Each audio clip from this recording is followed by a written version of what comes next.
மோசேயை குறித்து ஆண்டவர் சொல்கிறார், மோசே பூமியில் இருக்கும் சகல மனிதர்களிலும் மிகுந்த சாந்த குணமுள்ளவன் அப்படின்னு. ஆனால் மோசேயோட கடந்த கால வாழ்க்கையை நீங்கள் நினச்சி பாருங்கள். அவர் ஒரு எகிப்திய மனிதரை கொலை செய்கிறவராக இருக்கிறார். இப்போ ஒரு கொஸ்டின் வரலாம், ஒரு கொலை செய்த மனிதன் எப்படி பூமியில் இருக்கிற எல்லா மனிதர்களிலும் சாந்த குணமுள்ளவனாக இருக்கலாம் அப்படின்னு. இங்கே தான் தேவனுடைய மறுரூபமாக்குகிற மகிமை மற்றும் உருவாக்கும் மகிமையை நம்ம புரிஞ்சு கொள்ளலாம். அதுக்கு என்ன அர்த்தம் அப்படின்னா, ஒரு நாள் மோசே ஒரு கொலைகாரனாக இருந்தார். ஆனால் அந்த மோசேயை தேவன் அழைத்து அவரை உருவாக்கி அவரை பூமியில் இருக்கிற சகல மனிதர்களிலும் மிகுந்த சாந்த குணமுள்ளவராக மாற்றினார். அதே போல தாங்க நம்முடைய வாழ்க்கையிலும் நம்ம நினைக்கலாம், எனக்கு இந்த குறை இருக்குது, எனக்கு இது இருக்குது, எனக்கு அழகு இல்லை, எனக்கு நல்ல வாய்ஸ் இல்லை, என்னால் இது செய்ய முடியாது, அது செய்ய முடியாது, எனக்கு பணபலன் இல்லை, இப்படி பல காரியங்கள் நம்மளை குறித்தே நம்மளை தாழ்மையாக நினைத்தாலும் தேவனுடைய அழைப்பு உங்கள்கிட்ட இருந்தால் அவர் உங்களை நிலைநிறுத்த வல்லமை உள்ளவராக இருக்கிறார். வேதத்தில் 1 நாளாகமம் 29ஆம் அதிகாரம் 12ஆம் வசனத்தில் எழுதியிருக்கிறது, எவரையும் மேன்மைப்படுத்தவும் பலப்படுத்தவும் உங்களுடைய கரத்தினால் ஆகும். அங்கே இருக்கிற வேர்டை பார்த்தீங்கன்னா எவரையும் அப்படின்ட்டு இருக்கும். ஸோ தேவன் எந்த மனுஷனையும் பிரகாசிப்பிக்கிற மெய்யான ஒளியாக இருக்கிறார். தேவனுடைய தெரிந்து கொள்ளுதல் எப்பொழுதும் வித்தியாசமாக தான் இருக்கும். அவர் பலவான்களை தெரிந்து கொண்டு பயன்படுத்த மாட்டார். அவர் பலவீனர்களை தெரிந்து கொண்டு பலப்படுத்தி அவர்களை பயன்படுத்துகிறார். 1 கொரிந்தியர் 1ஆம் அதிகாரம் 27ஆம் வசனத்தில் எழுதியிருக்கிறது, ஞானிகளை வெட்கப்படுத்தும்படி தேவன் உலகத்தில் பைத்தியமானவைகளை தெரிந்து கொண்டார். பலமுள்ளவைகளை வெட்கப்படுத்தும்படி தேவன் உலகத்தில் பலவீனமானவர்களை தெரிந்து கொண்டார். 29ஆம் வசனத்தில் எழுதியிருக்கிறது, மாம்சமான எவனும் தேவனுக்கு முன்பாக பெருமை பாராட்டாதபடிக்கு அப்படி செய்தார். இங்கே 2 விஷயத்தை நம்ம பார்க்குறோம். ஒன்று, ஞானிகளை வெட்கப்படுத்துகிறார்.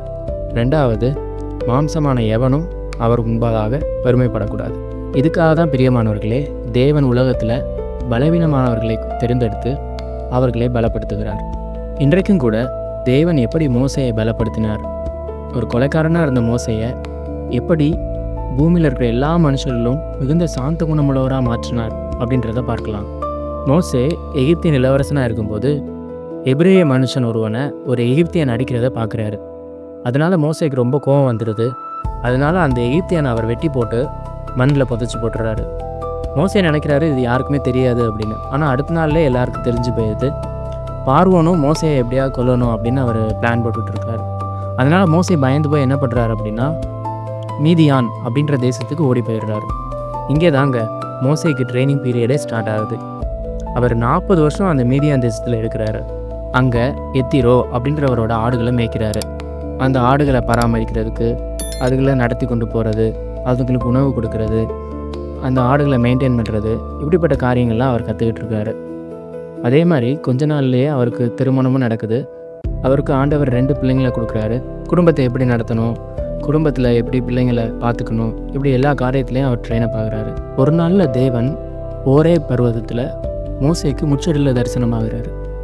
தேவன் மோசேட்ட, நீ போய் பார்வோன்ட்ட பேசு, என் ஜனங்களை அனுப்பிவிட சொல்லு அப்படின்னு சொல்லி மோசேக்கு கட்டளை கொடுக்குறாரு. ஆனால் இந்த மோசே ரொம்ப பயப்படுறாரு. இல்லை, என்னால் முடியாது, என்னால் பேச முடியாது, நான் வாக்கு வல்லவன் அல்ல, நான் திக்கு வாயாக இருக்கேன் அப்படின்னு சொல்லி ஆண்டவர்கிட்ட மோசே குறைகளை சொல்கிறாரு. ஆனால் பாருங்கள், ஆண்டவர் அதை நிறைவாக்குற விதமாக அவருக்கு ஆரோனை கொடுக்குறாரு. ஆரோன் உனக்கு வாயாக இருப்பான், அவன் ஜனங்கள்கிட்ட பேசுவான் அப்படின்னு சொல்லி மோசையை அனுப்புகிறார். அதே போல தாங்க நமக்கு பலவீனங்கள் இருந்தாலும் குறைகள் இருந்தாலும் தேவன் அதை ஏதோ ஒரு வழியில் நிறைவாக்குவார். நம்மை அழைத்த தேவன் உண்மை உள்ளவராக இருக்கிறார். மோசையோட கேரக்டர்லேயும் மாற்றம் வந்துச்சுங்க. என்னாகமம் 12 எழுதியிருக்கு, மிரியாமும் ஆரோனும் மோசைக்கு விரோதமாக வாக்குவாதம் பண்ணுறாங்க. மோசைகிட்ட மட்டும்தான் கர்த்தர் பேசுவாரா, எங்கிட்டலாம் பேச மாட்டாரா அப்படின்னு அவங்க மோசையை குறித்து முறுமுறுக்கிறாங்க. இது தேவனுக்கு மிகவும் கோபத்தை ஏற்படுத்துது. தேவன் மிரியாம கோபத்தில் அடிச்சிடுறாரு. ஆனால் மோசே அதை குறித்து சந்தோஷப்படாமல் மிரியாமுக்காக கெஞ்சி ஜெபிக்கிறார். அதனால தான் என்னாகமம் 12ஆம் அதிகாரம் 3ஆம் வசனத்தில் எழுதியிருக்கு, மோசையானவன் பூமியில் உள்ள சகல மனிதரிலும் மிகுந்த சாந்த குணமுள்ளவனாக இருந்தான் அப்படின்னு. ஒரு நாள் அவர் ஒரு கொலை பண்ணுறவராக இருந்தார். ஆனால் ஆண்டவர் அவரை உருவாக்கி அவரை நிலைநிறுத்தி அவரை பலப்படுத்தி பூமியில் இருக்கிற எல்லா மனிதர்களும் சாந்த குணமுள்ளவர்களாக மாற்றிட்டார். இன்றைக்கி நம்முடைய வாழ்க்கையை நம்ம நினச்சி பார்க்கலாம். ஒருவேளை ஒரு சிலர் நினைக்கலாம், எனக்கு கோபம் அதிகமாக வருது, எனக்கு பொறுமை இல்லை, என்கிட்ட மனத்தாழ்மை இல்லை, என்கிட்ட பரிசுத்தம் இல்லை, என்கிட்ட பாவம் இருக்குது, இதெல்லாம் வச்சுட்டு ஆண்டவர் எப்படி என்னை பயன்படுத்த முடியும், எப்படி ஆண்டவர் என்னை அவருடைய சித்தத்துக்கு நேராக நடத்த முடியும் அப்படின்னு. ஆனால் மனுஷனால் அது கூடாது தான், ஆனால் தேவனால் எல்லாம் கூடும்.